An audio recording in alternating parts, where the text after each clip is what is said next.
you start wondering, is it me? Did I mess up my career path? Did I choose the wrong field? The worst part is, it starts to feel personal.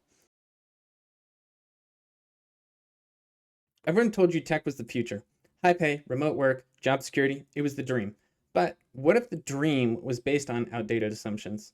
Just a few years ago, landing a job felt almost inevitable. Got a LinkedIn profile? Great. You were already getting recruiter DMs. Startup culture was booming, boot camps were promising six-figure salaries in 12 weeks, and non-tech folks were pivoting into product design and no-code development. It felt like the market couldn't get enough talent. Talent was the new safe haven, especially in tech. But somewhere between 2022 and now, the engine started to stall. Companies overhired during the pandemic boom, free money from venture capital dried up, and a wave of layoffs hit hard. And not just at startups, but at giants like Meta, Google, Amazon, and more. Just this year, Meta's cutting 5%, Microsoft cut in January based off of performance, HPE cut 2,500 jobs, and Intel just announced plans to cut over 20% of its staff. Suddenly, job seekers were entering a market flooded with talent, but with way fewer open roles. A brutal game of musical chairs where half the chairs are gone. Maybe you were midpoint of a pivot and now you feel stuck. Maybe you finally finished your computer science degree and realized nobody's hiring juniors. Or maybe you just had thought, oh, this is safe, and now you're hitting submit on dozens of applications, hearing nothing back. The real problem isn't just the market changed, it's no one gave you the new map. You're out here trying to play the game, but the rules got rewritten behind your back. So, what are the new rules? Why are so many talented people stuck still using a playbook that just doesn't work?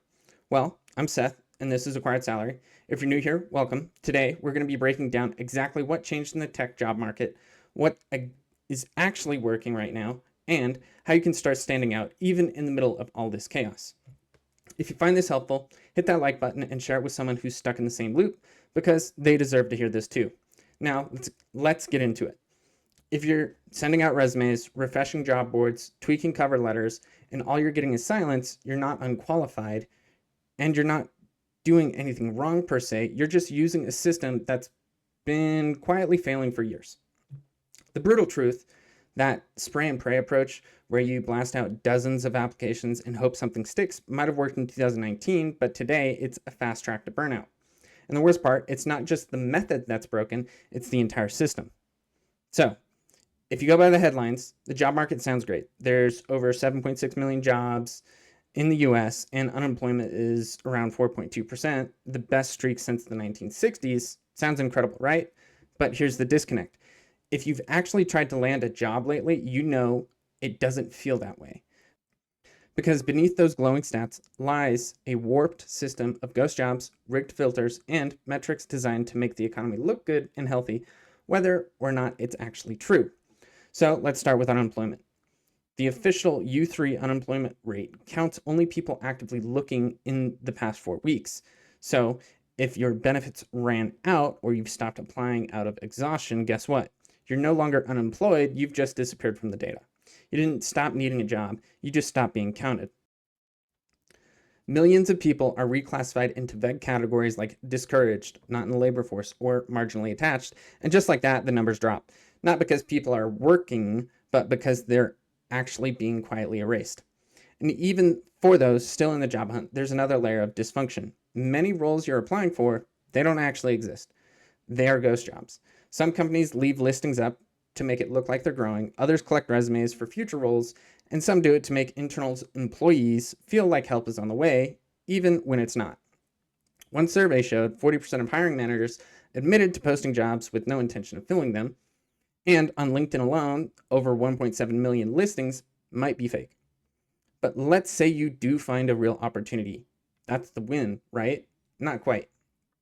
Over 98% of Fortune 500 companies are now using applicant tracking systems.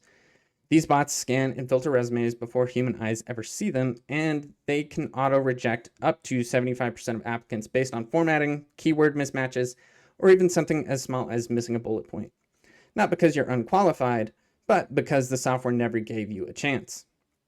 So you apply to 30, maybe 50 roles. You get ghosted. Maybe one reply. You tweak your resume. Again, you start wondering, is it me? Did I mess up my career path? Did I choose the wrong field? The worst part is it starts to feel personal. But here's the twist and the truth. It's not you, it's the system that's broken. What's actually happening is this. The way companies hired has quietly evolved, but nobody told you. Quiet hiring, internal mobility, referrals, private talent networks, roles being filled through Slack groups, back channels, and whispers. The best opportunities, they don't hit job boards anymore. They're handpicked, fast-tracked, and often already filled before they're even posted. So, if all of this is true, if the system is outdated, the data is misleading, and the old playbook doesn't work, what is actually working? What are the top candidates doing differently? And how are they landing jobs in one of the toughest markets we've seen in years? While thousands of job seekers keep refreshing LinkedIn and tweaking bullet points on their resumes, the ones who are actually landing roles, they're not playing the same game. In fact, they're playing an entirely different one. The smartest job seekers in 2025 aren't applying for jobs, they're getting recruited. They stopped trying to stand out in a crowd of 500, and instead they figured out how to become one of 5 people who never even had to compete in the first place. Here's what they're doing differently. They're positioning over applications. They're building personal brands, not just LinkedIn profiles. A few strong posts, a niche voice, a unique perspective on tech. This gets recruiters coming to them instead of the other way around. They're proactive and networking over cold applying. Instead of blasting resumes, they're sending out thoughtful DMs to hiring managers, founders, and ex-colleagues. They're reaching out before jobs are posted. One genuine conversation often beats out 100 blind applications. And they're building problem-solving portfolios. Rather than just listing skills, they're demonstrating them.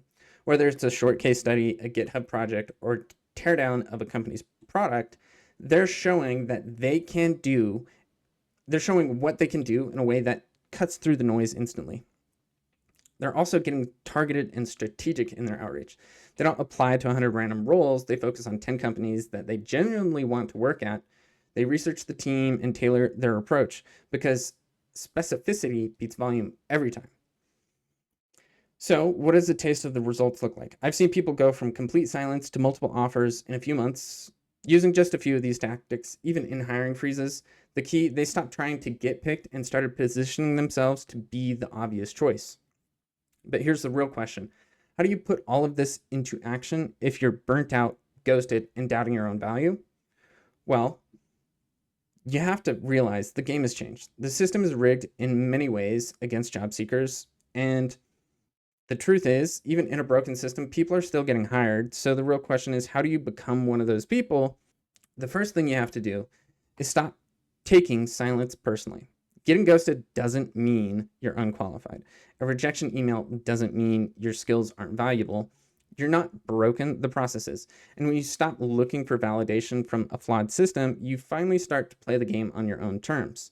It would be great if Workday or every job posting board would automatically shut down applications after 100 applicants have applied, because recruiters are probably going to look at 100 applicants and find the people that they're going to interview right away. But that's just not reality right now. So instead of being like most people and waiting for opportunity to find them, the top candidates create it. Instead of asking, where can I apply? Ask, okay, who's building something that I want to be a part of?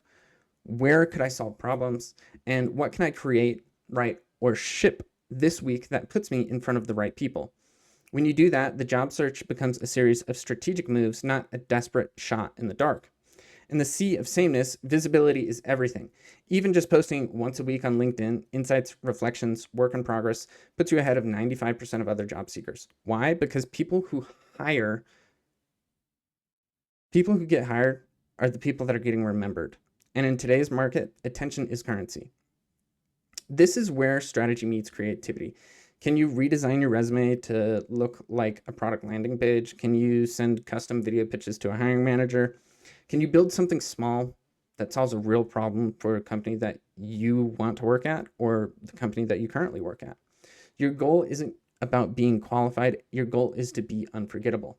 The job market doesn't reward the most talented. It rewards the most strategic. So instead of obsessing over rejections, start building assets, a strong personal brand, a network that opens doors, and a body of work that speaks for you when you're not in the room. Because the people who succeed in broken systems, they don't wait for permission, they build leverage, and they use it to choose their own path. The old rules are gone. The new ones are being written in real time. So the question is, will the market get better? No, that's not the question. It's how will you get better in the market that you're in right now? What do you think? Please share your thoughts and comments in the comment section below. And if you made it this far, you might as well subscribe to the channel so you don't miss out on future videos just like this one. And while you're at it, consider checking out the real reason why you can't get a job. Until next time.